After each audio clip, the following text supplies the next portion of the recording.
Minerva അക്കാദമിയിൽ 3-ഇയർ degree കോഴ്സുകൾ ആരംഭിച്ചിരിക്കുന്നു.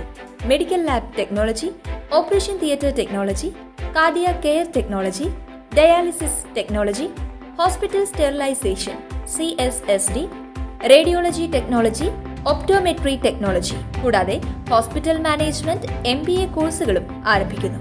Minerva academy. കോൺടാക്ട് നമ്പർ 9995373833 അല്ലെങ്കിൽ 9895841933. Minerva academy, skill and professional studies.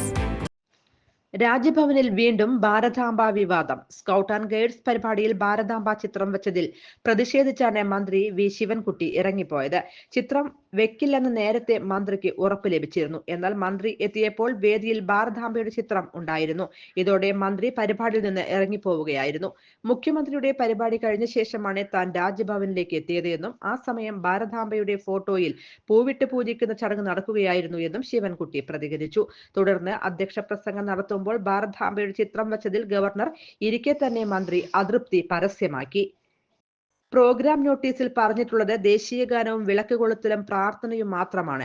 ശേഷം ഞാൻ വിദ്യാർത്ഥികളെ അഭിസംബോധന ചെയ്തു. തുടർന്ന് ഗവർണറുടെ ശ്രദ്ധയിൽപ്പെടുത്തിക്കൊണ്ട് രാജ്ഭവനും കേരള സർക്കാരും സംയുക്തമായി നടത്തുന്ന പരിപാടിയാണ് ഇതെന്നും രാഷ്ട്രീയ ചിഹ്നമോ സൂചനയോ വെച്ചുകൊണ്ടുള്ള പരിപാടി സംഘടിപ്പിക്കാൻ പാടില്ലെന്നും വ്യക്തമാക്കി.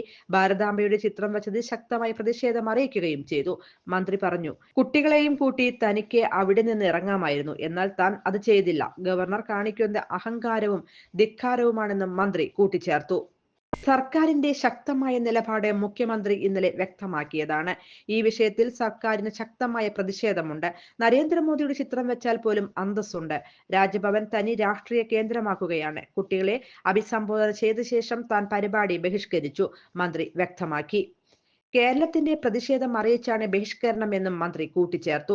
ഗാന്ധി ചിത്രത്തിന് മുന്നിൽ വിളക്ക് കൊളുത്തുന്നതിൽ തെറ്റില്ല. എന്നാൽ രാജ്യസങ്കല്പത്തിന് ചേർന്ന ചിത്രമല്ല രാജ്ഭവനിൽ ഉണ്ടായിരുന്നത് എന്നും മന്ത്രി വ്യക്തമാക്കി. News desk anytime news. കൂടുതൽ വാർത്തകൾക്ക് ഞങ്ങളുടെ ചാനൽ സബ്സ്ക്രൈബ് ചെയ്യുക. ഫേസ്ബുക്ക് ഫോളോ അപ്പ് ചെയ്യുക. വാർത്തകൾ വേഗത്തിലറിയാൻ എനിടൈം ന്യൂസ്.